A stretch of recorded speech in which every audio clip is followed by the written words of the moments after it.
ಅಲ್ಲಿ ನಿಮ್ಮ ಸ್ನೇಹಿತರು ಬಿಸಿಲಲ್ಲಿದ್ದರು ಅವ್ರಿಗೆಲ್ಲ ಸಾರಿ ಹೇಳ್ಬಿಟ್ಟಿನಿ ನನ್ನ ಪರವಾಗಿ. ಅಲ್ಲಿ ನಿಲ್ಲದೆ ಬಂದ್ಬಿಟ್ಟೆ. ಈಗ ಇಲ್ಲೇ ಬರಬೇಕು ಅಂದ್ರಲ್ಲ, ಪಾಪ ಕಾಯ್ತಾ ಇದ್ರು, ಮಾತಾಡಲಿಲ್ಲ. ಇಲ್ಲಿಗೆ ನಾನು ನಿನ್ನೆ ದಿನ ಕೃಷ್ಣ ಬೈರೇಗೌಡರು ಏನು ನನ್ನ ಮೇಲೆ ಚಾರ್ಜ್ ಮಾಡಿದ್ದಾರೆ, ನೆನ್ನೆ ಮಾಡಿದ್ದಾರೆ, ಅದಕ್ಕೆ ಕ್ಲಾರಿಫಿಕೇಶನ್ ಕೊಡ್ತಾ ಇದ್ದೀನಿ. ಮಿಸ್ಗೈಡ್ ಮಾಡ್ತಿರ್ತಕ್ಕಂಥದ್ದು ಅವರು. ನನ್ನ ನಡವಳಿಕೆ as A representative of the common man ನಾನು ಯಾವ ರೀತಿ ನಡ್ಕೊಂಡಿದ್ದೇನೆ ಈಗ ಹೇಳಿದ್ದೀನಿ. ನಾನು ಕೃಷ್ಣ ಬೈರೇಗೌಡರು ನೆನ್ನೆ ದಾರಿ ತಪ್ಪಿಸ್ತಾ ಇದ್ದೇನೆ ಅಂತಕ್ಕಂಥದ್ದು ಇಲ್ಲ. ಅವರು ಹೇಳಿದ್ದಾರಲ್ಲ, ಅತಿ ದೊಡ್ಡ ಲೈಂಗಿಕ ಪ್ರಕರಣ ಇದೆಲ್ಲ ಒಪ್ತೀನಿ ನಾನು, ಇಲ್ಲ ಅಂತ ಹೇಳ್ತಾ ಇಲ್ಲ. ಇವರು ಸಂತ್ರಸ್ತರಿಗೆ ನ್ಯಾಯ ಹರಣ ಮಾಡುವ ದಿಕ್ಕಿನಲ್ಲಿ, ಸಂತ್ರಸ್ತರಿಗೆ ನ್ಯಾಯ ಹರಣ ಮಾಡುವ ದಿಕ್ಕಿನಲ್ಲಿ ಈ ಚರ್ಚೆಗಳು ನಡೆಯುತ್ತಿದೆ. ಯಾವ ಸಂತ್ರಸ್ತರಿಗೆ ನ್ಯಾಯ ಹರಣ ಮಾಡಿದ್ದೇವೆ ನಾವು? ಕೃಷ್ಣ ಬೈರೇಗೌಡ್ರೆ, ಯಾವ ನ್ಯಾಯ ಹರಣ ಮಾಡಿದ್ದೇವೆ? ಯಾವ ಸಂತ್ರಸ್ತರಿಗೆ ನೀವು ನ್ಯಾಯ ಕೊಡಿಸ್ತಾ ಇದ್ದೀರಿ? ಈಗ ಯಾವ ರೀತಿ ಒತ್ತಾಯಗಳು ಹಾಕೊಂಡಿದ್ದೀರಿ ಅವರಿಗೆ? ಒಬ್ಬ ಸಂತ್ರಸ್ತರಿಗೆ ಎಷ್ಟು ಹಣ ಕೊಟ್ಟಿದ್ದೀರಿ ಅನ್ನೋದು ನಿಮ್ಮ ಆತ್ಮ ಮುಟ್ಟಿ ಹೇಳಿ. ಅವ್ರ ಕೈಲಿ ಹೇಳಿಕೆ ಕೊಡಿಸ್ಲಿಕ್ಕೆ ಹೇಳಿ. ಹಾಂ,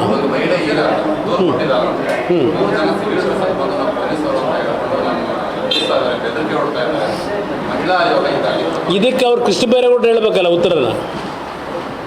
ಈಗ ಸಂತ್ರಸ್ತರ ಮಹಿಳೆ ಅಲ್ಲೆಲ್ಲ ಹೋಗೀಗ ಇಲ್ಲಿ ಇವರು ಹಿಂಸೆ ಕೊಡ್ತಾ ಇದ್ದಾರೆ ಅಂತೇಳಿ ರಾಷ್ಟ್ರೀಯ ಮಹಿಳಾ ಆಯೋಗಕ್ಕೆ ಕಂಪ್ಲೇಂಟನ್ನು ಕೊಟ್ಟಿದ್ದಾರೆ.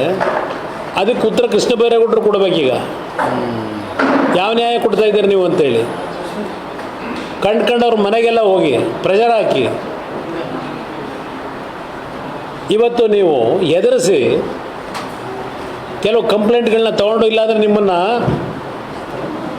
ನೀವು ಹೇಳಿಕೆ ಕೊಡದೇ ಇದ್ದೀರಿ ಬಂದು ಪರ್ಮನೆಂಟಾಗಿ ನೀವು ಪ್ರಾಸ್ಟಿಟ್ಯೂಷನ್ ಇರ್ತಕ್ಕಂಥವ್ರು ಅಂತೇಳಿ ನಿಮ್ಮ ಮೇಲೆ ಸಮಾಜದಲ್ಲಿ ಪ್ರಚಾರ ಮಾಡ್ತೀವಿ ಅಂತೇಳಿ, ಕೇಸ್ಗಳಾಗ್ತೀವಿ ಅಂತೇಳಿ ಎಷ್ಟು ಕುಟುಂಬದ ಹೆಣ್ಣು ಮಕ್ಕಳಿಗೆ ಮಾತಾಡಲಿಲ್ಲ ನೀವು? ನಿಮ್ಮ ಅಧಿಕಾರಿಗಳನ್ನ ಕಳಿಸಿ ನೀವು ಬಂದು ನಾವು ಹೇಳ್ದಂಗೆ ಹೇಳಿಕೆ ಕೊಡದೇ ಇದ್ದರೆ ನಿಮ್ಮನ್ನು ಪ್ರಾಸ್ಟಿಟ್ಯೂಷನ್ನಲ್ಲಿ ಬಿಸ್ನೆಸ್ ಮಾಡೋರು ನೀವು ಅಂತೇಳಿ ನಿಮ್ಮ ಮೇಲೆ ತೀರ್ಮಾನ ತಗೋತೀವಿ ಅಂತ ಹೇಳಿಲ್ಲ? ಎಷ್ಟು ಜನಕ್ಕೆ ಹೋಗಿ ಮಾತಾಡಿದ್ದೀರಿ ನೀವು? ರೇವಣ್ಣಂಗೆನೆ ಒಬ್ಬ ಮಾಜಿ ಮಂತ್ರಿಗೆ ನಾವು ಹೇಳ್ದಂಗೆ ರಿಟರ್ನ್ ಸ್ಟೇಟ್ಮೆಂಟ್ ಕೊಡು ಅಂತ ಕೇಳ್ತಾರೆ ಅಂದರೆ ಇದೆಲ್ಲ ನೋಡಿದೆ ನಿನ್ನೆ ಟಿ ವಿನ ರೇವಣ್ಣ ಅವ್ರ ಹೇಳಿಕೆ. ನಾವು ಹೇಳಿದ್ದಕ್ಕೆ ಬರ್ಕೊಡ್ಬೇಕು ಸೈನು ಅಂತ ಕೇಳ್ತಾರೆ ಅಂದರೆ ಒಪ್ಕೋಬೇಕು ಅಂತ ಹೇಳಿ. ಇದೇನು ತನಿಖೆನಾ ಇದು ನೀವು ಮಾಡ್ತಾ ಇರೋದು? ಪಿ ಪಿ ಚೇಂಜ್ ಮಾಡ್ತೀರಿ, ಮೊದಲು ಪಿ ಪಿ ಹಾಕೊಂಡ್ರಿ. ಯಾಕೆ ರಾಜೀನಾಮೆ ಕೊಟ್ಟ? ಪಿ ಪಿ ಯಾಕೆ ಕೊಟ್ಟರವರು ರಾಜೀನಾಮೆನ? ಅವ್ರ ಮೇಲೆ ಏನೋ ಒತ್ತಡ ಹಾಕಿದ್ರಿ? ಪ್ರತಿಯೊಂದು ಮಾಡ್ತಾ ಇರೋದು ನಿಮ್ಮ ಅಧಿಕಾರನ ದುರುಪಯೋಗ ಪಡಿಸ್ಕೊಂಡು ಮಾಡ್ತಿರೋದು ನೀವು. ಇದಕ್ಕೆ ಹೇಳಿದ್ದೆ ನಾನು ಬೂಮ್ರ್ಯಾಂಗ್ ಆಗ್ತದೆ ನಿಮಗೆ ಬರೆದಿಟ್ಕೊಳ್ಳಿ ಅಂತೇಳಿ. ಭಾಳ ದಿವಸ ಇದನ್ನು ತಳ್ಳಕ್ಕಾಗಲ್ಲ. ಇದು ತನಿಖೆ ಸರಿಯಾದ ರೀತಿ ಪ್ರಾರಂಭ ಆದರೆ ಯಾರ್ಯಾರು ಏನೇನು ಆಗ್ತಾರೆ ಗೊತ್ತಾಗ್ತದೆ. ಯಾತಕ್ಕೆ ಇನ್ನೂ ಕೃಷ್ಣ ಬೈರೇಗೌಡ್ರೆ ನೀವು ನೆನ್ನೆ ಇಲ್ಲಿ ಎಷ್ಟೆಲ್ಲ ಹೇಳಿದ್ರಲ್ಲ, ಪ್ರಪಂಚದ ಅತಿ ದೊಡ್ಡ ಲೈಂಗಿಕ ಹಗರಣ ಎಂದು ಸರ್ಜಿಕಲ್ ಸ್ಟ್ರೈಕ್ ಅಂತ ಹೇಳ್ಕೊಂಡಿದ್ದೀರಿ. ಲೈಂಗಿಕ ದೌರ್ಜನ್ಯ ಮಾಡಿದವ್ರನ್ನ ಬಚಾವ್ ಮಾಡ್ಲಿಕ್ಕೆ ಹೋಗಿದ್ದೀರಿ ಅಂತ ಹೇಳ್ತಾ ಇದ್ದೀರಿ. ನೆನ್ನೆ ನೀವು ಮಾಡಿರ್ತಕ್ಕಂಥದ್ದು ಇದೆಲ್ಲ ಅಪರಾಧ ಮುಚ್ಚಿಡುವುದು ಅಪರಾಧ ಅಲ್ವೇ ಅಂತೇಳಿ ಯಾರೋ ಈಗ ವಕೀಲರ ಮೇಲೆ ಚಾರ್ಜ್ ಮಾಡ್ತಾ ಇದ್ದೀರಲ್ಲ. ನಿಮ್ಮ ನಾಯಕರ ಕೈಗೆ ಯಾವಾಗ ಬಂತು ಇದು ಈ ಪ್ರಕರಣದ ಮಾಹಿತಿ? ಈಗ ಅವನು ಯಾವನು ಇದಲ್ಲ ಡ್ರೈವರು ರೇವಣ್ಣವರು ಪ್ರಜ್ವಲ್ಗಿದ್ದವನು ಕಾರ್ತಿಕ್ ಅಂತಕ್ಕಂಥವನು ಈ ಮೊನ್ನೆ ಎಲ್ಲ ಫೋಟೋ ಹಾಕಿದಿರಲ್ಲ, ಯಾರ ಜೊತೆ ಇದ್ದಾನೆ? ಶ್ರೇಯಸ್ ಪಟೇಲ್ ಯಾರು? ನಿಮ್ಮ ಅಭ್ಯರ್ಥಿ. ಅಲ್ಲಿ ಹಾಕಿದ್ದಾನೀಗ ಇವನು ಯಾರು ಅವನಿಗೆ ಯಾಕೆ ಇಟ್ಕೊಂಡಿದ್ದೀರಿ ಅವನ್ನ ಅಲ್ಲಿ? ಇದಕ್ಕೆ ಉತ್ತರ ಕೊಡ್ತೀರಾ ಕೃಷ್ಣ ಬೈರೇಗೌಡ್ರೆ? ಅವನ್ಯಾರೋ ಪುಟ್ಟೋ ಯಾರೋ ಅಂತ ಕರಿತಾರಲ್ಲ, ಪುಟ್ಟರಾಜ್ನೋ, ಆ ಫೋಟೋ ತೋರಿಸಿದಾರಲ್ಲ ಇನ್ನೊಂದು, ಅವನ ಜೊತೆಲಿ ಯಾಕೆ ಇಟ್ಕೊಂಡಿದ್ದೀರಿ? ಅವನು ಎಲ್ಲಿಂದ ಬಂದವನು ನಿಮ್ಮ ಪಾರ್ಟಿಗೆ? ಈಗ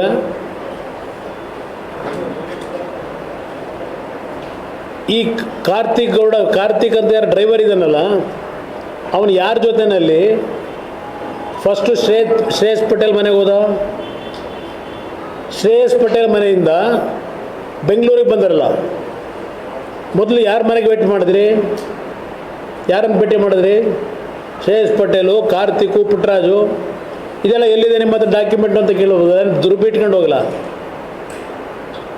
ಎಲ್ಲೆಲ್ಲಿ ಹೋಗ್ತಾರೆ ಇವ್ರು ನೋಡಬೇಕು ಅಂತ ಹೇಳಿ. ಅದಾದ ಮೇಲೆ ಭೇಟಿ ಮಾಡಿದವರು ನಮ್ಮ ಅಣ್ಣನ ಕರೆಸ್ತೀನಿ ಅಂತೇಳಿ ಅವ್ರ ಅಣ್ಣನ ಕರೆಸ್ಕೊಂಡ್ರಲ್ಲ, ಕರ್ಕೊಂಡೋಗಿ ಶ್ರೇಯಸ್ ಪಟೇಲ್ನ ಇದೆಂಥದ್ದು ಇಂಥ ಇತ್ತಲ್ಲ, ಪೆನ್ ಡ್ರೈವ್ ಇಟ್ಕೊಂಡಿದ್ದೋ, ಅದೇನು ಇಟ್ಕೊಂಡಿದ್ನ, ಮೆಮೊರಿ ಕಾರ್ಡ್ ಇಟ್ಕೊಂಡಿದ್ದೋ, ಪೆನ್ ಡ್ರೈವ್ ಯಾಕೆಂದ್ರೆ ಹೇಳ್ತಾನೆ, ಮೆಮೊರಿ ಕಾರ್ಡು ಪೆನ್ ಡ್ರೈವ್ ಎಲ್ಲ ಹೇಳ್ತಿದ್ನಲ್ಲ, ತಗೊಂಡೋಗಿ ಮನೆ ಒಳಗಡೆ ರೂಮೊಳಗೆ ಹೋಗಿ ಇವನು ಹೊರಗಡೆ ಕೂರಿಸಿ, ಆಮೇಲೆ ಇದು ಬೇಡ, ಇದು ಸ್ವಲ್ಪ ದಿವಸ ಇಟ್ಕೊಂಡಿರು ಅಂತೇಳಿ ವಾಪಸ್ ಕೊಟ್ಟು ಕಳಿಸಿದಿರಲ್ಲ, ಒಳಗಡೆ ಹೋಗಿ ಏನೇನು ಬೇಕೋ ರೆಕಾರ್ಡ್ ಮಾಡ್ಕೊಂಬಂದು. ಇವೆಲ್ಲ ಹೊರಗೆ ಬರಬೇಕು ಅಂದರೆ ಇಂಡಿಪೆಂಡೆಂಟ್ ಎನ್ಕ್ವೈರಿ ಬೇಕು. ಇವತ್ತು ನೀವೇನು ಯಾರನ್ನೂ ಹಿಡಿಬೇಕಾಗಿಲ್ಲ. ನನ್ನ ಅಭಿಪ್ರಾಯದಲ್ಲಿ ಸರಿಯಾದ ಎನ್ಕ್ವೈರಿ ನೀವು ಮಾಡಬೇಕು. ಈ ರಾಜ್ಯದ ಹೆಣ್ಣು ಮಕ್ಕಳಿಗೆ ಮಾನಹರಣ, ಶೀಲಹರಣ, ಕೃಷ್ಣ ಬೈರೇಗೌಡ್ರೆ, ಅಬಾ ಬಾ ಬಾ ಬಾ ಏನು ಪದಗಳು. ಇದೆಲ್ಲ ಸತ್ಯ ಹೊರಗೆ ಬರಬೇಕು ಅಂದರೆ ಇನ್ನು ಯಾವ ಎನ್ಕ್ವೈರಿ ಬೇಕಿಲ್ಲ. ಅಲ್ಲಿ ಕಾರ್ತಿಗೌಡನ ಒಬ್ಬನೇ ಏನೋ ದೇವರಾಜೇಗೌಡರು ಕುಮಾರಸ್ವಾಮಿ ಅವರು ಭೇಟಿ ಮಾಡಿದ್ರು, ಅವ್ರಿಗೆ ಕತೆ ಎಣೆದ್ಬಿಟ್ಟವ್ರೆ. ಏನೋ ದೇವರಾಜೇಗೌಡರು ಕೈಲಿ ಕೊಟ್ಬಿಟ್ಟಿದ್ದಂತೆ ಇವನು ಕಾರ್ತಿಗೌಡ, ಅದು ಇವ್ರು ಮನೇಲಿ ಮಡಿಕೊಂಬಿಟ್ಟಿದ್ರಂತೆ. ಇದೆಲ್ಲ ಹೇಳ್ತಾ ಇದ್ದೀರಲ್ಲ. ಈಗ 21ನೇ ತಾರೀಕು ಆ ಪೆನ್ ಡ್ರೈವ್ಗಳು ಮಾಡೋದಕ್ಕೆ ದುಡ್ಡು ಎಷ್ಟು ಖರ್ಚಾಗುತ್ತೆ? ಈಗ ಅದೇನೋ ಕುಮಾರಸ್ವಾಮಿ ಅವರು ಸೇರ್ಕೊಂಡ್ಬಿಟ್ಟವ್ರೆ, ಆಮೇಲೆ ಅದಂತ BJP JDS ಥರ ಮಾಡಿಬಿಟ್ಟವ್ರೆ. ಇಲ್ಲೇನು ಹೇಳ್ತೀರಿ ಬೈರೇಗೌಡ್ರೆ? ಇಲ್ಲಿ ಹೇಳ್ತಾ ಇದ್ದೀರಲ್ಲಪ್ಪ, ನೂರಾರು ಮಹಿಳೆಯರ ಮಾನ ಹರಣವಾಗಿದೆ, ಅವರ ಮಾಂಗಲ್ಯ ಹರಣವಾಗಿದೆ. ಇದರ ಬಗ್ಗೆ ಯಾಕೆ ಅವರು ಯಾರೂ ಮಾತನಾಡುತ್ತಿಲ್ಲ? ಪೆನ್ ಡ್ರೈವ್ ಜೇಬಿನಲ್ಲಿದೆ. ರೀ ಕೃಷ್ಣ ಬೈರೇಗೌಡ್ರೆ, ನಾನು ಇಂಥ ಪೆನ್ ಡ್ರೈವ್ನ ರೆಡಿ ಮಾಡಿರೋನಲ್ಲ, ಅದನ್ನು ಬಿಡ್ತೀನಿ. ನನ್ನ ಹತ್ತಿರ ಪೆನ್ ಡ್ರೈವ್ನ ಕೊಡೋಣಂತೆ. ನಾನು ಹೇಳಿದೆ ನಿಮ್ಮ ಸ್ಪೀಕರ್ಗೆ, ನಿಮ್ಮ ಮುಖ್ಯಮಂತ್ರಿಗೆ, ಆ ಪೆನ್ ಡ್ರೈವ್ನಲ್ಲಿ ಚರ್ಚೆ ನಡೆದಿದೆ, ನಿಮಗೆ ಆ್ಯಕ್ಷನ್ ತಗೊಳ್ಳೋ ಯೋಗ್ಯತೆ ಇದ್ರೆ ಕೊಡ್ತೀನಿ ಅಂತ ಸ್ಪೀಕರ್ಗೆ.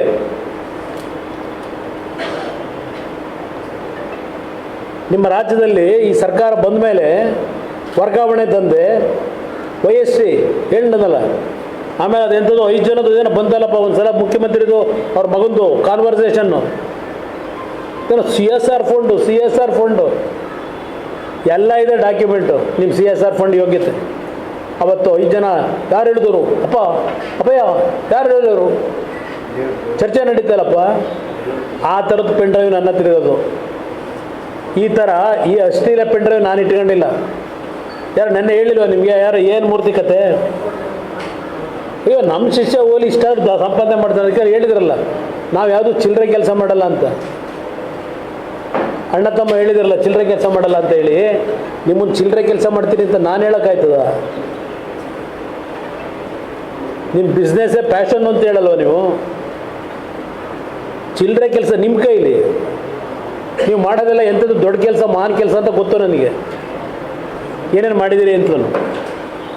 ನಿಮ್ಮ ಕೈಲಿ ಚಿಲ್ಲರೆ ಕೆಲಸ, ನೀವು ಚಿಲ್ಲರೆ ಕೆಲಸ ಮಾಡಲ್ಲಪ್ಪ. ಅಯ್ಯೋ ನಾನು ಒಪ್ಕೋತೀನಿ. ನಾನು ಹೇಳಿದಲ್ಲ ನಿಮ್ಮ ಗುರುಗಳು ಯಾರೋ ಏನು ಮೂರ್ತಿ ಏನು ಹೇಳಿದ್ರು? ಅದೆಂಥದ್ದು ರಘುಪತಿ ಅವರ ಕಾಲದಲ್ಲಿ ರಾಮಕೃಷ್ಣ ಹೆಗಡೆ ಅವರು ಮುಖ್ಯಮಂತ್ರಿ ಇದ್ದಾಗ ಮೊದಲು ಬ್ಲ್ಯಾಕ್ ಆ್ಯಂಡ್ ವೈಟ್ TV ಬಂತು.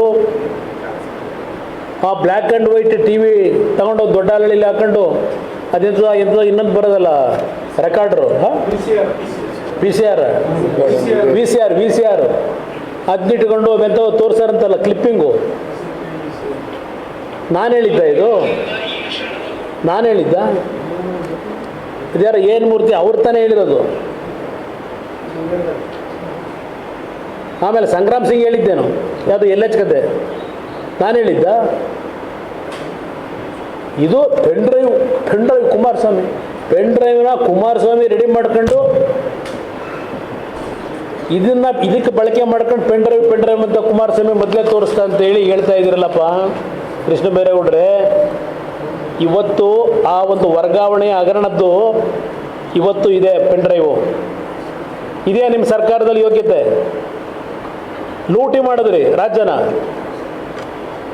ಅಧಿಕಾರಿಗಳನ್ನು ಯಾವ್ಯಾವ ರೀತಿ ವಸೂಲಿ ದಂಧೆ ನಡೆಸಿದ್ರಿ. ನಿಮ್ಮ ಕಾಲದಲ್ಲಾಗಿರಲ್ವ? ನಿಮ್ಮ ಕಾಲ ಏನು ಒಂದು ಇನ್ಸಿಡೆಂಟ್ ಕೊಡ್ರಿ ನನ್ನ ಕಾಲದಲ್ಲಿ ಅದು ಮಾಡಿದರೆ. ಇಲ್ಲಿ ಪೆನ್ ಡ್ರೈವ್ ಮಾನಹಾರ ಮಾಡಿದ್ದೀವಿ ಅಂತ ಆ ಪೆನ್ ಡ್ರೈವ್ ಇಟ್ಕೊಂಡು ಬೀದಿಲಿ ಹರಾಜು ಹಾಕ್ಕೊಂಡು ರಸ್ತೆಯಲ್ಲಿ ಎಸ್ಕೊಂಡು ಅವ್ರು ಮಾನಹಾರ ಮಾಡಿದ್ರೆ ನಾವು ನಿಮ್ಮ ಕಾಂಗ್ರೆಸ್ನ ನಿಮ್ಮ ಕಾರ್ಯಕರ್ತರುಗಳು ಇಲ್ಲ ನಿಮ್ಮ ನಾಯಕನು, ಅವನ ನಾಯಕ ಅಂತ ಹೇಳೋಕ್ಕಾಗಲ್ಲ, ಕಳ್ಳನಾಯಕನೇ. ನಾನು ಕಥಾನಾಯಕ ಅಂತ ಕರೆದಿದ್ದೀರಿ, ಕಥಾನಾಯಕನಿಗೆ ಒಬ್ಬ ಕಳ್ಳನಾಯಕ ಬೇಕಲ್ಲ, ಆ ಕಳ್ಳನಾಯಕನ ರೋಲ್ ರಿಲೀವ್ ಮಾಡ್ತೀರಾ? ಇಲ್ಲಿ ಇವರನ್ನು ಮುಗಿಸೋಕ್ಕೆ BJP ಅವ್ರು ನೋಡ್ತಿದ್ದಾರೆ. ಇದು ಹೇಳ್ತೀರಿ, ಹೌದಪ್ಪ ಕೇಳಿದಿರಲ್ಲ ಪ್ರಶ್ನೆ. ಇಷ್ಟೆಲ್ಲ ಆದಮೇಲೆ ಅಮಿತ್ ಶಾ ಅವ್ರನ್ನ ಕೇಳ್ತೀವಿ, BJP ಅವರು JDS ಜೊತೆ ಸಂಬಂಧ ಮುಂದುವರಿಸ್ತಿರೋ ತೆಗಿತೀರೋ ಅಂತೆ. ಪಾಪ ನಿಮಗಿರೋದೇ ಈಗ ಪ್ರಾಬ್ಲಮ್ ಇಲ್ಲಿ. ಯಾವ ಲೋಕಸಭೆ ಚುನಾವಣೆಯಲ್ಲಿ 20 ಸೀಟ್ ಗೆಲ್ತೀವಿ, 22 ಸೀಟ್ ಗೆಲ್ತೀವಿ ಅಂತ ದುರಾಂಕಾರದಲ್ಲಿದ್ದರಲ್ಲ, ಈ ಮೈತ್ರಿಯ ಹೊಂದಾಣಿಕೆ ಆಗಿದ್ದು ನುಂಗಲಾರ ತುತ್ತಾಗಿರೋದು ನಿಮಗೆ. ಅದಕ್ಕೆ ಪಾಪ ಅಮಿತ್ ಶಾ ಅವ್ರನ್ನ ಕೇಳ್ತಾ ಇದ್ದೀರಿ. ನರೇಂದ್ರ ಮೋದಿ ಅವರು ಕ್ಷಮಾಪಣೆ ಕೋರ್ಬೇಕಂತೆ. ನಿಮ್ಮ ಮೇಟಿ ಇನ್ಸಿಡೆಂಟ್ ಬಂತಲ್ಲ, ಏನು ಸಿದ್ದರಾಮಯ್ಯ ಕ್ಷಮಾಪಣೆ ಕೇಳಿದ್ರಾ? ಅವ್ರು ಕ್ಷಮಾಪಣೆ ಕೇಳಿದ್ರಾ? ನರೇಂದ್ರ ಮೋದಿ ಕ್ಷಮಾಪಣೆ ಕೋರ್ಬೇಕಂತ. ಇವತ್ತು ದೇಶದ ನಮ್ಮ ರಾಜ್ಯದ ಮಾನ ಮರ್ಯಾದೆ, ಹಾಸನ ಜಿಲ್ಲೆ ಮಾನ ಮರ್ಯಾದೆ ಹಾಳು ಮಾಡಿರೋದು ನೀವು. ಯಾವುದೋ 4 ಗೋಡೆ ಮಧ್ಯದಲ್ಲಿತ್ತು, ಆ ಪ್ರಕರಣ ದೊರಕಿದಾಗ ಆ್ಯಕ್ಷನ್ ತಗೊಳ್ಳೋಕೆ ಏನಾಗಿತ್ತು ನಿಮಗೆ ಈಗಲೂ ಹೇಳ್ತೇನೆ. ಆ ಪ್ರಕರಣ ನಡೆದಿದೆ ಅಂತಕ್ಕಂಥದ್ದನ್ನು ಈಗ ಆರೋಪ ಮಾಡಿಬಿಟ್ಟಿದ್ದೀರಿ. ಇವತ್ತು ಈ ಒಂದು ನ್ಯಾಯಾಲಯಗಳಿಗೆ ನಾವು ತಲೆ ಬಾಗ್ತೀವಿ, ಇಲ್ಲ ಅಂತ ಹೇಳಲ್ಲ. ತಪ್ಪು ಮಾಡಿದರೆ ಅದು ನೀವು ಪ್ರೂವ್ ಮಾಡ್ಕೊಂಡ್ರೆ ಸರ್ಕಾರದಲ್ಲಿ ಗಲ್ಲಿಗೇರಿಸಿ ಅಂತ ಹೇಳಿದ್ದಾನೆ ಕೃಷ್ಣ ಬೈರೇಗೌಡ್ರೆ. ನಾನಿಲ್ಲಿ ಯಾರನ್ನೂ ರಕ್ಷಣೆ ಮಾಡೋಕ್ಕಿಲ್ಲ. ಇಲ್ಲಿ ತಪ್ಪು ಯಾವುದೇ ವ್ಯಕ್ತಿ ಮಾಡಿರಲಿ ಗಲ್ಲಿಗೇರಿಸಿ. ಈಗ ನಮ್ಮ ಕುಟುಂಬ ಅಲ್ಲ ಅಂತ ಹೇಳ್ತಾರೆ. ನಾವು ಡಿವೈಡ್ ಆಗಿದ್ದೀವಿ, ಅವರವ್ರ ಕುಟುಂಬ ಅವರವ್ರು ಇದ್ದಾರೆ. ಅಂತಿಮವಾಗಿ ನಮ್ಮ ಎಂಥದ್ದು ನಿಮ್ಮ ಇದು ವೃಕ್ಷಾವಳಿ ದೇವೇಗೌಡರದೆ, ಇಲ್ಲ ಅಂತ ಹೇಳಲ್ಲ. ವ್ಯವಹಾರಗಳು ಬೇರೆ ಇಟ್ಕೊಂಡಿದ್ದೇವೆ. ಅದನ್ನು ಹೇಳಿದರೆ ಕುಮಾರಸ್ವಾಮಿ ಈಗ ನಮ್ಮ ಕುಟುಂಬ ಅಲ್ಲ ಅಂತಾರೆ. ದೇವೇಗೌಡರ ಕುಟುಂಬ ಅಂತ ಹೆಸರು ನಮ್ಮ ಜನ ಕೊಟ್ಕೊಂಡಿದ್ದು ನಾವೇನು ಮಾಡಲಿ? ನಮ್ಮ ವ್ಯವಹಾರ ಬೇರೆ ಇಟ್ಕೊಂಡಿದ್ದೇವೆ. ಆಮೇಲೆ ನಾವು ಲೈಂಗಿಕ ದೌರ್ಜನ್ಯ ಮಾಡಿ ಅಂತಿದ್ವಾ? ಇದು ಹೇಳ್ತಾರೆ. ಯಾವುದೇ ಕುಟುಂಬದ ತಂದೆ ತಾಯಂದರು ಮಕ್ಕಳು ದಾರಿ ತಪ್ಪಬೇಕು ಅಂತಲೋ ಕಾನೂನು ಬಾಹಿರವಾದಂಥ ಚಟುವಟಿಕೆ ಇಟ್ಕೋಬೇಕು ಅಂತ ಯಾವ ತಂದೆ ತಾಯಿ ಯಾವ ಮಕ್ಕಳಿಂದ ಬಯಸಲ್ಲ. ಎಷ್ಟು ನಡೆದಿಲ್ಲ ಇವತ್ತು? ಆ ತಂದೆ ತಾಯಿಗಳು ಮಾಡಿಸಿರ್ತಾರೆ ಅದನ್ನು. ಹೌದಪ್ಪ, ನನ್ನ ಮಗನ ಹೇಳಿದ್ದೇನೆ ವಿಧಾನಸಭೆ ಚುನಾವಣೆ ಇದರಲ್ಲಿ ನಮ್ಮ ಕಾರ್ಯಕರ್ತರ ಸಭೆಯಲ್ಲಿ, ರಕ್ತ ಸಂಬಂಧದಲ್ಲಿ ಮಗ, ಚಿಕ್ಕಪ್ಪನ ಮಗ ಇರಲಿ ದೊಡ್ಡಪ್ಪನ ಮಗ ಇರಲಿ, ಅದನ್ನು ಹೇಳಿದ್ದೇನೆ. ನಾನು ಕದ್ದೇಳಿದ್ದೇನೆ, ಇಲ್ಲ ಅಂತ ಹೇಳ್ತೇನೆ. ಇಲ್ಲಿ ಪ್ರಶ್ನೆ ತಪ್ಪಾಗಿದ್ರೆ ಸರಿಪಡಿಸ್ತೀನಿ ಅಂತ ಹೇಳಿದ್ದೇನೆ. ಅವನು ಯಾವನೋ ಡ್ರೈವರ್ ಇದ್ನಲ್ಲ, ನನ್ನ ಹತ್ರ ಬಂದವನ ಯಾವತ್ತಾದರೂ? ಆ ಡ್ರೈವರ್ ಅವನ ಹತ್ರ 14 ವರ್ಷದಿಂದ ಕೆಲಸ ಮಾಡ್ತಿದ್ದೀವಿ ಅಂತ ಹೇಳಿದ್ನಲ್ಲ, ಒಂದು ದಿನ ಬಂದು ನನ್ನ ಹತ್ರ ಈ ರೀತಿ ಘಟನೆ ಇದೆ ಅಂತ ಹೇಳಿದರೆ ಅವತ್ತೇ ಆ್ಯಕ್ಷನ್ ತಗೋತಿದ್ದು, ಏನು ಮಾಡಬೇಕು ಅಂತ ಹೇಳಿ. ಇವರೆಲ್ಲ ಹರಿಶ್ಚಂದ್ರ ಇವರು ನನ್ನೊಬ್ಬನಂತಾರೆ, ಸತ್ಯ ಹರಿಶ್ಚಂದ್ರ ಇವ್ರ ಮನೇಲಿ ಮಲಗೋಗಿದ್ದ ಅಂತೇಳಿ. ಇಲ್ಲಿ ಕಿಡ್ನ್ಯಾಪ್ ಕತೆ ಹೇಳ್ತಾ ಇದ್ದೀರಲ್ಲ, ಆ ಹೆಣ್ಣು ಮಗಳು ಕೃಷ್ಣ ಬೈರೇಗೌಡ್ರೆ 5 ದಿವಸ ಆಗಿದೆಯಲ್ಲ, ಕಿಡ್ನ್ಯಾಪ್ ಆಗಿದ್ರೆ ಯಾತಕ್ಕೆ ಇನ್ನೂ ಆ ಹೆಣ್ಣುಮಗಳು ಹೇಳಿಕೆ ಕೊಟ್ಟಿಲ್ಲ ನಿಮಗೆ? ಯಾತಕ್ಕೆ ಹೇಳಿಕೆ ಕೊಟ್ಟಿಲ್ಲ? ಹೆಣ್ಣುಮಗಳನ್ನ ಎಲ್ಲಿಂದ ಕರ್ಕೊಂಬಂದ್ರಿ ನೀವು? ಏನು ಪೊಲೀಸ್ನವ್ರು ಅಲ್ಲೆಲ್ಲೋ ತೋಟದ ಮನೆಯಿಂದ ಕರ್ಕೊಂಬಂದ್ರ? ಪೊಲೀಸ್ನವ್ರಿಗೆ ಎಲ್ಲಿ ಸಿಕ್ಕಿದ್ದು ಆ ಹೆಣ್ಮಗಳು? ಇಲ್ಲಿವರೆಗೆ ಯಾತಕ್ಕಾಗಿಲ್ಲ ನೀವು? ಇನ್ನು 164 ಸ್ಟೇಟ್ಮೆಂಟ್ ಯಾಕೆ ತಗೊಂಡಿಲ್ಲ ಹೆಣ್ಮಗಳಿಂದ? ಕೋರ್ಟ್ಗೆ ಯಾಕೆ ಸಬ್ಮಿಟ್ ಮಾಡಿಲ್ಲ?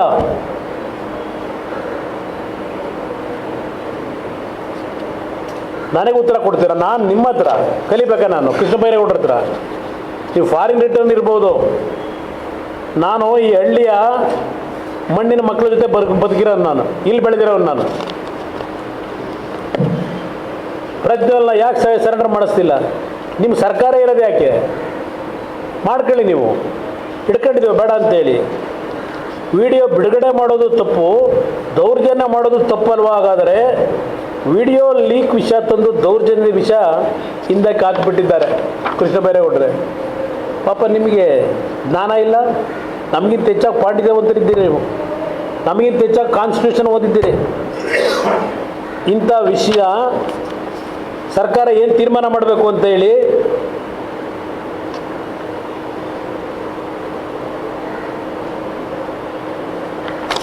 ಏನು ಮಾಡಬೇಕು ಅಂತ ಹೇಳಿ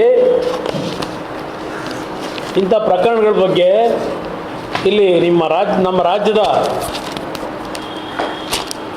ಹನುಮಂತರಾಯ CH ಹನುಮಂತರಾಯ ಅವರು ಬಿಡಿಸಿ ಬರೆದಿದ್ದಾರೆ. ಇಲ್ಲಿ ಬಿಡಿಸಿ ಬರೆದಿದ್ದಾರೆ. ಅವ್ರು ಏನು ಹೇಳ್ತಾರೆ? ಈ ಪ್ರಕರಣದಲ್ಲಿ ಕೆಲವರು ನಡೆದುಕೊಂಡಿರುವ ಹಾಗೂ ನಡೆದುಕೊಳ್ಳುತ್ತಿರುವ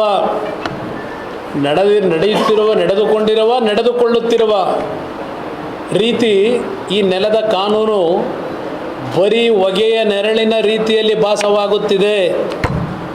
ಅಲ್ಟಿಮೇಟ್ಲಿ ಇದೇ ಆಗೋದು ನಿಮ್ಮ ಸರ್ಕಾರದಲ್ಲಿ. ಈಗ ಅವ್ರು ಏನು ಹೇಳಿದ್ದಾರೆ? ಬರೀ ನೆರಳಿನ ಹೊಗೆ. ನೀವು ಮಾಡ್ತಿರೋದಷ್ಟೇ. ನಿಮಗೆ ಬೇಕಾಗಿರೋದು ಜೂನ್ 4 ಆದಮೇಲೆ ಈ ಪ್ರಕರಣ ಇರುತ್ತೋ ಇಲ್ಲೋ ಗೊತ್ತಿಲ್ಲ ನನಗೆ ನಿಮ್ಮ ಸರ್ಕಾರದಲ್ಲಿ.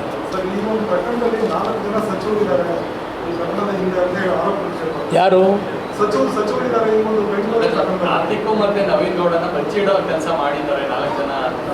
ಅದು ಯಾರ್ಯಾರು ಮಾಡ್ಕೊಂಡವ್ರೋ SIT ಅವ್ರಿಗೇನಾದ್ರು ಜವಾಬ್ದಾರಿ ಇದ್ದರೆ, ಕಾರ್ತಿಕ್ ಕೂಡ ಅಲ್ಲೆಲ್ಲೋ ಖಾಸಗಿ ಚಾನಲ್ ಹೋಗಿ ಕೂತ್ಕೊಂಡು ಇಂಟರ್ವ್ಯೂ ಮಾಡ್ತಾನೆ. ನಿಮ್ಮ SIT ಅವ್ರಿಗೆ ಇನ್ನೂ ಸಿಕ್ಕಿಲ್ವ? ಅವನು ಇದೇನೋ 1ನೇ ತಾರೀಕೇನೋ ಹೋಗಿ ಭೇಟಿ ಮಾಡಿ ಬಂದವನೇ ಅಂತಲೂ ಇದೆ. ಇವನ್ನ FIR ಹರಿದು ಇಲ್ಲಿಯವರೆಗೆ ಯಾತಿಗೆ ಬಿಟ್ಕೊಂಡಿದ್ದೀರಿ? 4 ಜನದ ಮೇಲೆ FIR ಹಾಕಿ ನೆನ್ನೆ ಅಲ್ಲಿ ಕೋರ್ಟ್ನಲ್ಲಿ ಬೇಲ್ ರಿಜೆಕ್ಟ್ ಆಗಿದೆ. ಇಲ್ಲಿ ನಿಮ್ಮ ಸರ್ಕಾರದ ಆದೇಶ ಕೊಟ್ಕೊಂಡಿದ್ದೀರಲ್ಲ SITಗೆ. ಈ ಪ್ರಕರಣ ಈ ತನಿಖೆಯ ವ್ಯಾಪ್ತಿಲಿ ಬರೋದಾದರೆ ಯಾತಕ್ಕೆ ಅದನ್ನು ಇಲ್ಲಿ SITಗೆ ವರ್ಗಾವಣೆ ಮಾಡ್ಕೊಂಡಿಲ್ಲ ಇನ್ನೂ ಈ ಸರ್ಕಾರ? ನಿಮ್ಮ ಹಾಸನದ ಅಧಿಕಾರಿಗಳು ಆ ಒಂದು FIR ಅಲ್ಲಿ ಏನಿದೆ ಇಲ್ಲಿ ಯಾಕೆ ವರ್ಗಾವಣೆ ಮಾಡಲಿಲ್ಲ? ಅಲ್ಲಿಯ ನ್ಯಾಯಾಧೀಶರಿಗೆ ಯಾಕೆ ತಿಳಿಸಿಲ್ಲ ಇವತ್ತು ನಿಮ್ಮ PPA? ನನಗೆ ಈ ವಿಷಯ ಗೊತ್ತಾದ ಮೇಲೆ ನಮ್ಮ ಅಡ್ವೊಕೇಟ್ಗೆ ಹೇಳಿದೆ, ಮೊದಲು ಅಲ್ಲಿಯ ನ್ಯಾಯಾಧೀಶರ ಮುಂದೆ ಈ ಮಹಾನುಭಾವರು ಯಾತಕ್ಕೆ ಹಾಕ್ಕೊಂಡಿದ್ದಾರೆ ಬೇಲ್ನ ಅಪ್ಲಿಕೇಶನ್ನ, ಅದನ್ನು ಅವ್ರ ಗಮನಕ್ಕೆ ತನ್ನಿ ಅಂತಲೂ ನಾನು ಮನವಿ ಮಾಡಿದೆ ನಮ್ಮ ಅಡ್ವೊಕೇಟ್ಗೆ. ಈ ವಿಷಯ ಗೊತ್ತಾಗಿ 4 ಜನ ರಾಜಾರೋಷವಾಗಿ ಓಡಾಡ್ತಾ ಇದ್ದಾರೆ. ಇಲ್ಲೆಲ್ಲ ರಾಮನಗರದಲ್ಲಿ ಅಲ್ಲಿ ಯಾರೋ MLA ಒಂದು ಯಾವುದೋ ತುಣುಕ್ಬಿಟ್ರು ಅಂತ ಹೇಳಿ ಇವತ್ತು 3 ಜನ ಕರ್ಕೊಂಡು ಹೋಗಿದ್ದಾರಲ್ಲಪ್ಪ ಜೈಲಿಗೆ, ಕೇಸ್ ಬುಕ್ ಮಾಡಿ. ಇದು ಎಷ್ಟು ದಿವಸ ಆಯಿತು ಇದೆಲ್ಲ ಬಂದು ಹೊರಗಡೆ? ಇಂಥ ಒಂದು ದೊಡ್ಡ ಮಟ್ಟದ ಸ್ಕ್ಯಾಂಡಲ್ ಇದು. ಆರಾಮಾಗಿ ಓಡಾಡ್ಕೊಂಡಿದ್ದಾರೆ. ಇಲ್ಲಿ ಅವ್ರು ಹೇಳ್ತಾರೆ, ನಮ್ಮ ಸೀನಿಯರ್ ಅಡ್ವೊಕೇಟ್ ಅವರು, 21ನೇ ವಿಧಿ, ಸಂವಿಧಾನದ 21ನೇ ವಿಧಿಯ ಜೀವಿಸುವ ಸ್ವಾತಂತ್ರ್ಯ, 21ನೇ ವಿಧಿನಲ್ಲಿ ಜೀವಿಸುವ ಸ್ವಾತಂತ್ರ್ಯ ಮತ್ತು ವೈಯಕ್ತಿಕ ಸ್ವಾತಂತ್ರ್ಯ ರಕ್ಷಣೆಯನ್ನು ಖಾತರಿಪಡಿಸುತ್ತದೆ. ಅದರ ಅನ್ವಯ IPC ಸೆಕ್ಷನ್ 228A ಅನ್ನು 83ರಲ್ಲಿ ಅಳವಡಿಸಿಕೊಳ್ಳಲಾಯಿತು. 228A ಸೆಕ್ಷನ್ನು ಯಾರ ಮೇಲೆ ಹಾಕಿದ್ದೀರೀಗ ಈ ಪ್ರಕರಣದಲ್ಲಿ? ಕೃಷ್ಣ ಬೈರೇಗೌಡರೆ, ನಿಮ್ಮ ತನಿಖೆ ನ್ಯಾಯಯುತವಾಗಿ ನಡಿಬೇಕು ಅನ್ನೋದಾಗಿದ್ದರೆ ಈ ಕೇಸಲ್ಲಿ ನೀವು ಹಾಕಿದಾರಲ್ಲ ಇರೋ ಹೆಣ್ಮಕ್ಳು ಒಡೆಯನರಸೀಪುರದಲ್ಲಿ ಹಾಕೋರಲ್ಲ, ಯಾತಕ್ಕೆ ನೀವು 228 ಹಾಕಲಿಲ್ಲ? ಲಾಯರ ಹೇಳಿ, ನಿಮ್ಮ ಸತ್ಯ ಹೊರಗೆ ತರಬೇಕು, ಈ ತನಿಖೆ ಸರಿಯಾಗಿ ಹೋಗಬೇಕು ಅನ್ನೋದಿದ್ದರೆ 228 ಯಾಕೆ ಹಾಕಲಿಲ್ಲಪ್ಪ? ಇಲ್ಲಿದೆಯಲ್ಲ, ನಿಮ್ಮ ಸಂವಿಧಾನದಲ್ಲಿ ಕೊಟ್ಟಿದ್ದೀರಲ್ಲ, ಇದಾಯ್ತಾ? ಹಾಂ, ಅದಾ. ಈ ಸೆಕ್ಷನ್ ಪ್ರಕಾರ ಒಬ್ಬ ಮಹಿಳೆಯ ವಿರುದ್ಧ ಗುಪ್ತವಾಗಿ ಅಪರಾಧ ಎಸಗುವವನು ಅಥವಾ ಆ ಅಪರಾಧಿಯ ಮಾತು ಕೇಳುವವನು ಸಾಮಾನ್ಯವಾಗಿ ಆ ಕೃತ್ಯವನ್ನು ಯಾರೂ ನೋಡುತ್ತಿಲ್ಲವೆಂದು ಭಾವಿಸಿರುವ ಆ ಮಹಿಳೆಯನ್ನು ಗಮನಿಸುತ್ತಿರುವವರು, ಕೃತ್ಯದ ಛಾಯಾಚಿತ್ರ ತೆಗೆಯುವವನು ಅದನ್ನು ಪ್ರಸಾರ ಮಾಡುವುದು ಎಲ್ಲರೂ ಅಪರಾಧ ಎಸಗಿದಂತೆಯೇ ಆಗುತ್ತದೆ. ಇದು 228 ಹೇಳ್ತಾ ಇದೆ. ಈ 228 ಏನಲ್ಲಿ ಇನ್ನೂ ಯಾವುದಾದ್ರೂ ಒಂದು ಕೇಸ್ ಹಾಕ್ಕೊಂಡಿದ್ದೀರಾ? ಸಂತಸವ್ರು ಕರ್ಕೊಂಬಂದಿದ್ದೀರಲ್ಲ, ಈಗ ನಾನೇ ಹೇಳ್ಕೊಡ್ಬೇಕಾಗಿದೆ ನಿಮಗೆ, SIT ಅವರಿಗೆ. ಅಷ್ಟೇ ಅಲ್ಲದೆ ಸಂತಸ್ರಯು ತನ್ನ ಛಾಯಾಚಿತ್ರ ತೆಗೆಯಲು ಅಥವಾ ತನಗೆ ಸಂಬಂಧಿಸಿದ ಯಾವುದೇ ಕೃತ್ಯವನ್ನು ಸೆರೆ ಹಿಡಿಯಲು ಸಮ್ಮತಿಸಿದ್ದರೂ, ಆ ಹೆಣ್ಣುಮಗಳು ಹೇಳಿದ್ರು, ಸಮ್ಮತಿ ಕೊಟ್ಟಿದ್ದರು, ಅವುಗಳನ್ನು ಪ್ರಸರಣ ಮಾಡಲು ಒಪ್ಪಿಗೆ ಕೊಟ್ಟಿರದೇ ಇರಬಹುದು. ಆಗ ಅದನ್ನು ಪ್ರಸರಣ ಮಾಡಿದಾಗಲೂ ಅದು ಶಿಕ್ಷಾರ್ಹ ಅಪರಾಧವೇ ಆಗುತ್ತದೆ. ಮಹಿಳೆಯೊಬ್ಬಳು ಗುಪ್ತ ಲೈಂಗಿಕ ಕ್ರಿಯೆಯಲ್ಲಿ ಪ್ರಜ್ಞಾಪೂರ್ವಕ ಸಮ್ಮತಿಯಿಂದ ಭಾಗವಹಿಸಿದ್ದರೂ ಆಕೆಯು ಭಾವಚಿತ್ರವನ್ನಾಗಲಿ ವಿಡಿಯೋಗಳನ್ನಾಗಲಿ ಪ್ರಸರಣ ಮಾಡುವಂತಿಲ್ಲ. ಆಕೆಯ ಆ ಪ್ರಕರಣವನ್ನು ಮಾಡಂಗಿಲ್ಲ. ಇದೆಲ್ಲ ದೇಶದ ಕಾನೂನಿನಲ್ಲಿ, ಸಂವಿಧಾನ ಚೌಕಟ್ಟಿನಲ್ಲಿ ಇರ್ತಕ್ಕಂಥದ್ದನ್ನು ಗಾಳಿಗೆ ತೂರಿರೋನು ಯಾವನು? ಇದರ ಬಗ್ಗೆ ತನಿಖೆ ಮಾಡಿದ್ದಾರೆ ಕೃಷ್ಣ ಬೈರೇಗೌಡರು. ಅಯ್ಯೋ, ಮಾನಹರಣ, ಶೀಲಾಹರಣ, ವಿಶ್ವದಲ್ಲೇ ಅತ್ಯಂತ ದೊಡ್ಡ ಮಟ್ಟದ ಲೈಂಗಿಕ ಕೃತ್ಯ. ಅದಕ್ಕೇನಪ್ಪ ನಿಮ್ಮ ಸರ್ಕಾರ ಇವತ್ತು ರಕ್ಷಣೆ ಕೊಡ್ತಾ ಇರೋದು? ಇದನ್ನು ಜಗಜ್ಜಾಹೀರು ಮಾಡಿದ್ರಲ್ಲ, ಪೆನ್ ಡ್ರೈವ್ ಹಂಚಿ ಚುನಾವಣೆ 3 ದಿವಸದ ಮುಂಚೆ. ಇನ್ನೂ ಅದು ಏನಿದೆ ಗೊತ್ತಿಲ್ಲ ನಮಗೆ, ನಾನಂತೂ ನೋಡಿಲ್ಲ. ಇದು ಮುಂದೆ ಎಲ್ಲಿಗೆ ತಗೊಂಡು ಹೋಗ್ತೀರಾ ಗೊತ್ತಿಲ್ಲ ನನಗೆ. ಈ ಮಾನಹರಣ ಮಾಡಿರೋದು, ಅವರು ಶೀಲಾಹರಣ ಮಾಡಿರೋದು ಕೃಷ್ಣ ಬೈರೇಗೌಡ್ರೆ, ನೀವು, ನಿಮ್ಮ ಪಟಾಲಮ್ಮ, ನಿಮ್ಮ ನಾಯಕ, ಅವರು ಮಾಡಿರ್ತಕ್ಕಂಥದ್ದು, ಅದು ಮಾಡಿರ್ತಕ್ಕಂಥದ್ದು. ಯಾತಕ್ಕೆ? ಅದೇ ಅವ್ರು ದೇವರಾಜೇಗೌಡರು ಹೇಳಿದಾರಲ್ಲ, ಶಿವಕುಮಾರ್ ಅದಕ್ಕೆ ಸಂಬಂಧ ಇಲ್ಲದೆ ಇದ್ದರೆ ಯಾತಕ್ಕಪ್ಪ ದೇವರಾಜೇಗೌಡರು ಮಾತಾಡಿದ್ರು? ಕುಮಾರಸ್ವಾಮಿ ಜೊತೆ ಮಾತಾಡ್ಬಿಟ್ರಂತೆ. ಏನೇನು ಮಾತಾಡಿದ್ದಾರೆ? ಅವ್ರ ಜೀವಕ್ಕೆ ಕುಮಾರಸ್ವಾಮಿಯಿಂದ ಹಾನಿಯಾಗುತ್ತೆ ಅಂತ ಹೇಳಿಕೆ ಕೊಡು ಅಂತ ಹೇಳ್ತಾರೆ. ನನಗೇನಾದ್ರು ಹೆಚ್ಚಿಗೆ ಆದ ಜೀವಕ್ಕೆ ಅಪಾಯ ಆದರೆ ಕುಮಾರಸ್ವಾಮಿಯಿಂದ ಅಂತೇಳಿ ಹೇಳು ಅಂತ ಹೇಳ್ತಾರೆ. ದೇವೇಗೌಡರ ಕುಟುಂಬ ಈಗಾಗಲೇ ನಾಶ ಮಾಡಾಯಿತು. ನಾವು ಏನು ಭಯ ಬೀಳಬೇಡ, ಇನ್ನೂ ಏನೇನೈತೆ ಒಂದು ತಗೊಂಬ. ಅವ್ರು ನನಗೆ ಹೇಳಿದ್ನು ತಗೊಂಬತ್ತೀನಿ ಅಂತೇಳಿ, ಇವರಿಗೆ ಒತ್ತಾಯ ಆಗ್ತಾವ್ರು, ನಾನು ಒತ್ತಾಯ ಹಾಕಿದ್ದೀನ? ಯಾಕಪ್ಪ DK ಶಿವಕುಮಾರ್ ಯಾಕೆ ಮಾತಾಡಿದ್ರು ಅವರಿಗೆ? ಹಲೋ DK ಶಿವಕುಮಾರ್ ಹೇಗಿದೆಯಪ್ಪ? ಪಾಪ ಅವ್ರು ಹೇಳ್ತಾರೆ, ಅಣ್ಣ ನಾನು ಈಗ ನಿನ್ನ ಜ್ಞಾಪಕಕ್ಕೆ ಬಂದ ಅಂತಾರೆ. ಈಗ ಜ್ಞಾಪಕಕ್ಕೆ ಬಂದಿದ್ದೀನ? ಯಾಕಪ್ಪ ಮಾತಾಡಿದ್ದೀನಿ ಶಿವಕುಮಾರ್ ಅವ್ರ ಹತ್ರ? ನೀವು ಏನಿತ್ತು ಮಾತಾಡೋಕ್ಕೆ ನಿಮಗೆ? ಮಾಡಿದ್ದೆಲ್ಲ ಮಾಡಿ ನನಗೆ ವರ್ಷ ಕೊಟ್ಟಿದ್ದೀರಾ. ಇಲ್ಲಿ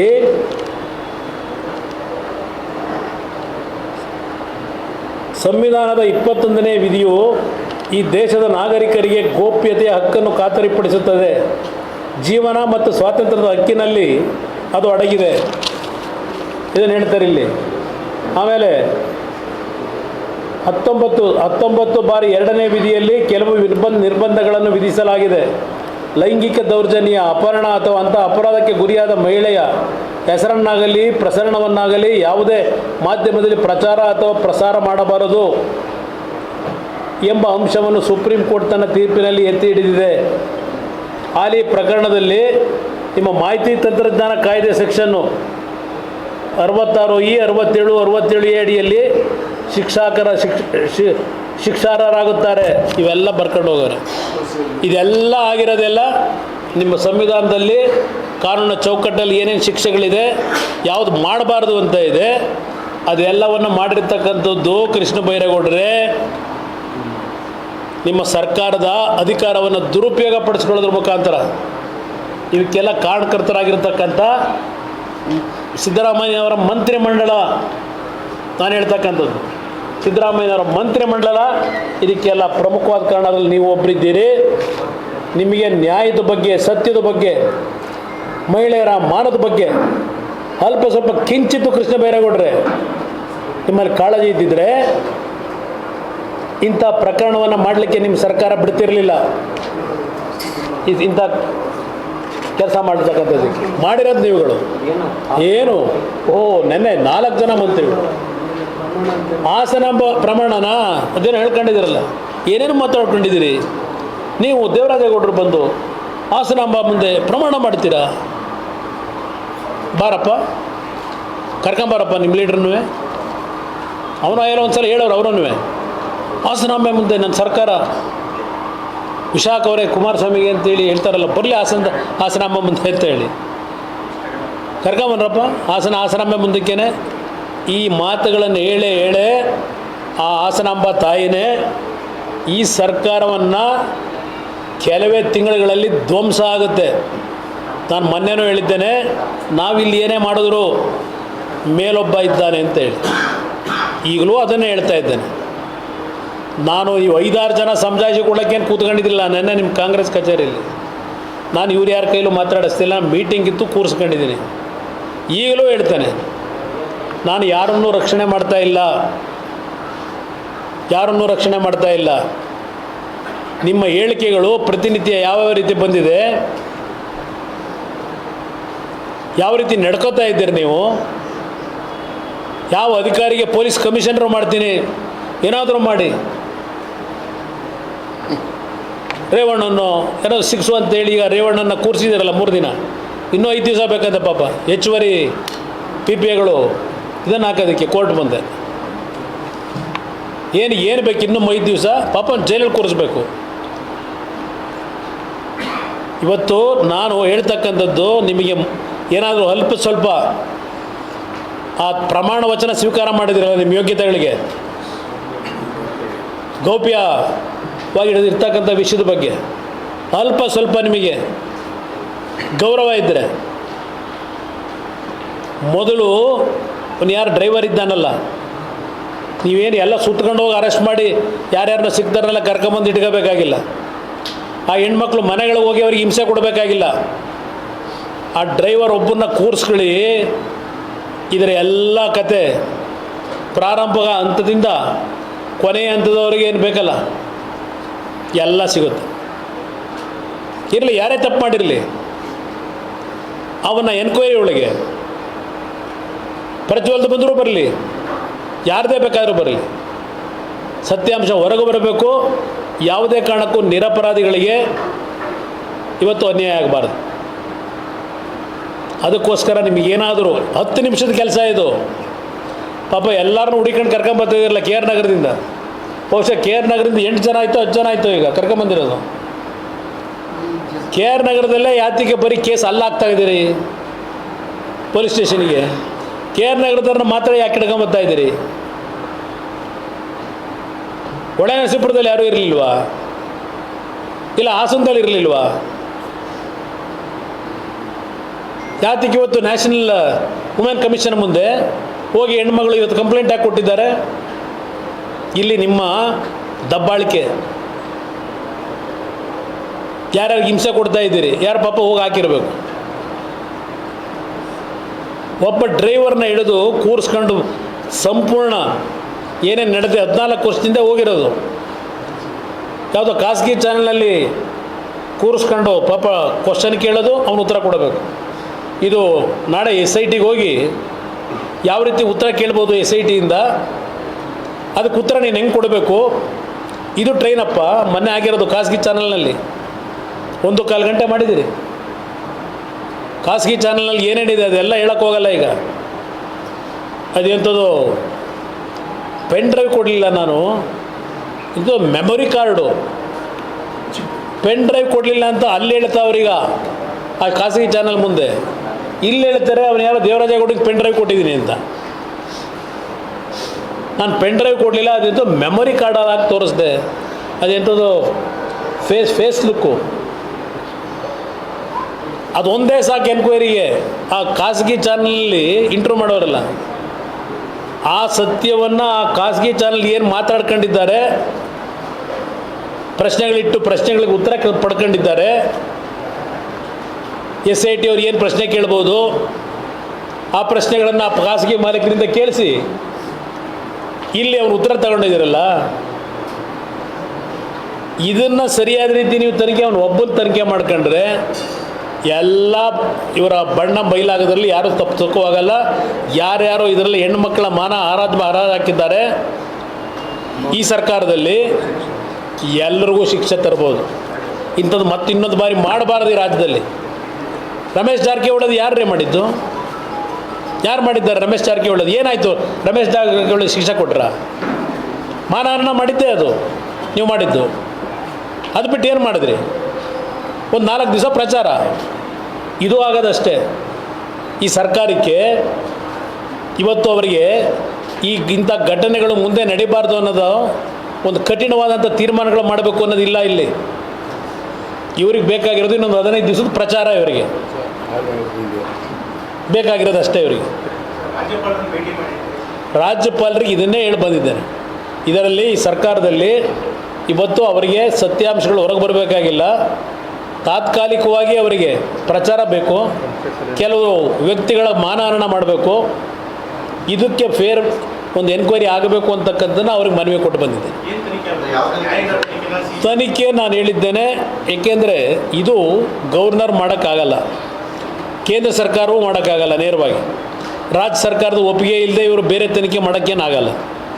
ನಾವು ಅದಕ್ಕೋಸ್ಕರಲೇ ನಾವು ತೀರ್ಮಾನ ಮಾಡಿರ್ತಕ್ಕಂಥದ್ದು ವಾಸ್ತವಾಂಶ ಸತ್ಯಾಂಶಗಳಷ್ಟೇ ಅಲ್ಲ, ಸರಿಯಾದ ರೀತಿಯ ಯಾವುದೇ ವ್ಯಕ್ತಿ ಇರಲಿ ಶಿಕ್ಷೆ ಆಗಬೇಕು ಅಂದರೆ ಒಂದು CBIಗೆ ಹೋಗ್ಬೇಕಾದ್ರೆ, CBI ಅಂದರೆ ಇವರು ಅದು ಹೇಳ್ತಾರೆ, ಏನು CBI ಇಷ್ಟು ಕೊಟ್ಟಿದ್ದು ಏನಾಯಿತು ನಿಮ್ಮ ಕಾಲದಲ್ಲಿ? ನನ್ನ ಕಾಲದಲ್ಲಿ ಹೇಳೋರಲ್ಲ SITಗೆ ಎಷ್ಟು ಕೊಟ್ರಿ ಅಂತ ಹೇಳಿ. SIT ನಿಮ್ಮ ತನಿಖೆ ಮಾಡಿಲ್ವಾ ಅಂತ. ನನ್ನ ಕಾಲದಲ್ಲಿ 2 ಅವಧಿಯಲ್ಲಿ ಯಾವುದೇ ಪ್ರಕರಣವನ್ನು SITಗೆ ಕೊಟ್ಟಿಲ್ಲ. ಅಂಥ ಪ್ರಕರಣ ನನ್ನ ಕಾಲದಲ್ಲಿ ಬರಲಿಲ್ಲ. ಕುಮಾರಸ್ವಾಮಿ ಬಿದ್ದಂಥ 2 ಅವಧಿನಲ್ಲೂ ಈ ರೀತಿಯ ಪ್ರಕರಣಗಳು ಬರಲಿಲ್ಲ. SIT ಕೊಡಬೇಕಂತ ಪ್ರಮೇಯ ನನ್ನ ಬರಲೂ ಇಲ್ಲ. ಒಂದು ಬಂತು 150 ಕೋಟಿ ಹಣ ಹೇಳಿದ್ನಲ್ಲ, ಅದನ್ನು ಲೋಕಾಯುಕ್ತ ಕೊಟ್ಟೆ. ಲೋಕಾಯುಕ್ತದಲ್ಲಿ ಕೊನೆಗೆ ಏನಾಯಿತು ಅನ್ನೋದು ನಿಮಗೆಲ್ಲ ಗೊತ್ತಿದೆ. ಅದರಿಂದ ಇಲ್ಲಿ ಈ ಪ್ರಕರಣವನ್ನು ಇವತ್ತು ನ್ಯಾಯಯುತವಂತ ತನಿಖೆ ಆಗಬೇಕು ಅಂತಕ್ಕಂಥದ್ದು ನಮ್ಮ ಡಿಮ್ಯಾಂಡ್ ಏನಿದೆ, ಇದು ಆಗಬೇಕಷ್ಟೇ. ಅದನ್ನು ರಾಜ್ಯಪಾಲರಿಗೆ ಹೇಳಿದ್ದೇನೆ. ನಾವು ಕಾನೂನಿನ ವ್ಯಾಪ್ತಿಯೊಳಗೆ ಹೈಕೋರ್ಟ್ ಮುಂದೆ ನಮ್ಮ ವಕೀಲರ ಮುಖಾಂತರ ಈ ನಡೀತಿರ್ತಕ್ಕಂಥ ಈ ಘಟನೆಗಳಿಗೆ ಏನು ಹೇಳ್ತಾ ಇದ್ದೇನೆ, ಈಗ ನಾನು ಮತ್ತೀಗ ನಾನು ವಕೀಲ ಅಲ್ಲ, ನಾನು ದೊಡ್ಡ ಇವನು ಅಲ್ಲ, ಆದರೆ ವಕೀಲರುಗಳೇನಿದ್ದಾರೆ ನಿಮ್ಮ ಮುಂದೆ ಈಗೇನು ಕಳೆದ 2 ದಿವಸಗಳಿಂದ ವಕೀಲರಿಗೆ ಹೇಳಬೇಕಾದಂಥ, ವಕೀಲರು ಅಲ್ಲೇ ವಾದ ಮಾಡಬೇಕಾದಂಥ ವಿಷಯಗಳು ನಿಮ್ಮ ಮುಂದೆ ಏನು ನಾನು ಮುಂದೆ ಮಾಹಿತಿ ಇಟ್ಟಿದ್ದೇನೆ, ಅದೆಲ್ಲ ನಮ್ಮ ವಕೀಲರ ಗಮನಕ್ಕೆ ತಂದು ಇವತ್ತು ದೊಡ್ಡ ಮಟ್ಟದಲ್ಲಿ ಹೈಕೋರ್ಟೇ ತೀರ್ಮಾನ ತಗೋಬೇಕಿಲ್ಲಿ. ಕೊನೆಗೆ ಅಂತಿಮವಾಗಿ ನ್ಯಾಯಾಲಯವೇ ತೀರ್ಮಾನ ತಗೋಬೇಕು. ಅಲ್ಲಿ ಹೋಗಿ ನಮ್ಮ ಒಂದು ಅಹವಾಲನ್ನು ಕೊಟ್ಟು ಅಲ್ಲಿಂದ ಇಲ್ಲ ಒಬ್ಬ ಸಿಟ್ಟಿಂಗ್ ಜಡ್ಜು ಅವರ ಒಂದು ಸಮ್ಮುಖದಲ್ಲೇ ಈ ತನಿಖೆ ಆಗಬೇಕು, ಇಲ್ಲ CBI ಕೊಡಬೇಕು. ಇದರ ಬಗ್ಗೆ ಕಾನೂನು ಒಂದು ಹೋರಾಟ ಏನು ಮಾಡಬೇಕು ಮಾಡ್ತೀವಿ. ಧನ್ಯವಾದಗಳು. ಏನು ನಾನಿಲ್ಲಿ ಕೃಷ್ಣ ಬೈರೇಗೌಡರಿಗೆ ನೋಡ್ರಿ, ಕೃಷ್ಣ ಬೈರೇಗೌಡರಿಗೆ ಈ ಪೇಪರ್ ಓದಕ್ಕೆ ಹೇಳಿ, ಸಮಯ ಇದ್ರೆ ನಾವು ಅಪರಾಧ ಮಾಡೋದು ಬಿಡು ಅಂತ ಹೇಳಿದೀವ. ಬಿಡ್ಕೊಂಡು ಕೂತಿರೋರು ನೀವು, ಬಿಡ್ಕೊಂಡು ಕೂತಿರೋರು ನಾವು. ಅಪರಾಧ ಮಾಡಿರೋರಿಗೆ ಶಿಕ್ಷೆ ಕೊಡಿ ಅಂತಿದ್ದೀವಿ. ಅವರ ನಡವಳಿಕೆಯಿಂದ ದಿಕ್ಕು ತಪ್ತಾ ಇದೆ. ಕೃಷ್ಣ ಬೈರೇಗೌಡರಿಗೆ ಇದು ಓದಕ್ಕೆ ಹೇಳಿ ಸ್ವಲ್ಪ. ಆ ಕ್ಯಾಸೆಟ್ ಇದು ಎಂಥದ್ದು ಪೆನ್ ಡ್ರೈವ್ ಬಿಟ್ಟವನು ಆ ಒಂದು ಪೆನ್ ಡ್ರೈವ್ಗೆ ಕಾರಣಕರ್ತರಿರ್ಬೋದು, ಅದರಲ್ಲಿ ಪಾಲ್ದಾರ ಆಗಿರೋನು, ಆ ಲೈಂಗಿಕ ಕಿರುಕುಳದಲ್ಲಿ ಎಲ್ಲರಿಗೂ ಇವತ್ತು ಕಾನೂನು ಹೊರತಕ್ಕಂಥದ್ದು ಇದೆ ಇಲ್ಲಿ.